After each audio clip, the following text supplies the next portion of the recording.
Let's go. Yeah. Hey, happy Earth Day, everybody. And of course, watching the wildfires and the big green box here. Just a reminder, we got to do our part. We got to take action on our Earth Day and be extra safe out there. 90% of these wildfires we're seeing across the First Coast, caused by humans. And now our big question is, how long does our fire season last? Well, really, it's April, May, and June. So it looks like we've got a long way to go, all right, on this. Just keep in mind. So as we go into April and May, most of the wildfires caused by us humans. And as we get into June, then you add in some lightning and that becomes the higher risk. So things we're going to be watching here. And of course, we're watching some smoky roadways, some road closures. We got you covered through the morning on Good Morning Jacksonville here. We're streaming through 9 a.m. and weather impact alert. Okay, we've been alerting everybody all week. We've got wildfire, smoke, and poor air quality. But the difference today and tomorrow morning is a lot of the smoke and the poor air quality is now moving across Metro Jacksonville. So remember your fire prevention. And as we look at our high-risk smoke cache, you can see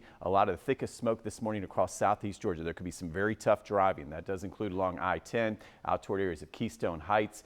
Once you get toward I-75, the thicker smoke this morning would be west of I-95. But notice as we head through the day, a lighter wind, so all that smoke will actually kind of settle and then move a little farther to the east. So when you see the blue shades and the yellow here, there's our smoke cast. It's even coming into Metro Jacks to the beaches. And we're already starting to see some of that haze and smoke here downtown. I'll step out of the way. Pretty amazing picture there with all those wildfires burning. We've had about a dozen we're tracking across the area right now.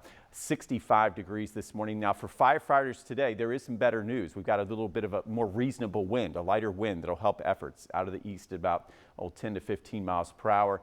Tomorrow still watching the wind in the afternoon kick up, but again, mainly between 10 and 15 miles per hour. And you combine that with some higher humidity today. Okay, so there's another tidbit of good news here on our Earth Day. Better for firefighters. Once we see that graph go up a little higher, we've been in that dry air range for too long that created all of the problems out there. We take a look at our future cast today, looking for rain. Don't expect it. Maybe a sprinkle down toward areas of central Florida. For us, we're looking at temperatures near 80 degrees, and we'll have a mix of sun and clouds and some of that smoke I showed you. And as we head through tonight and tomorrow, one thing to note, with more smoke around, there could be some bigger driving issues, okay, as we head into tomorrow morning. So we'll watch that with the smoke meter and the fog cast there.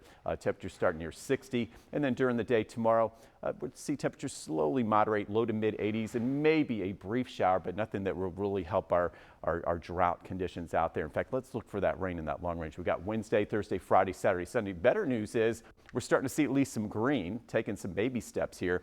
And then I think our better chance of rain over the next 5 days would be on Sunday. But notice, amounts look scattered and they look very light at this point with a quarter inch or less. So you see the 7-day forecast with the weather impact alert. Really, for me, weather impact alert, we're going to have to be watching things very carefully until further notice, okay, and do your part, okay? Remember the fire safety. So we got 81 today, 83 tomorrow. The weekend, we showed you Sunday, maybe a better chance of a scattered shower, but not enough, mid to upper 80s. And then as we go into next week, and we're getting ready to end April into May, maybe some better news on that 10-day forecast. I'll show you that coming up on Good Morning Jacksonville.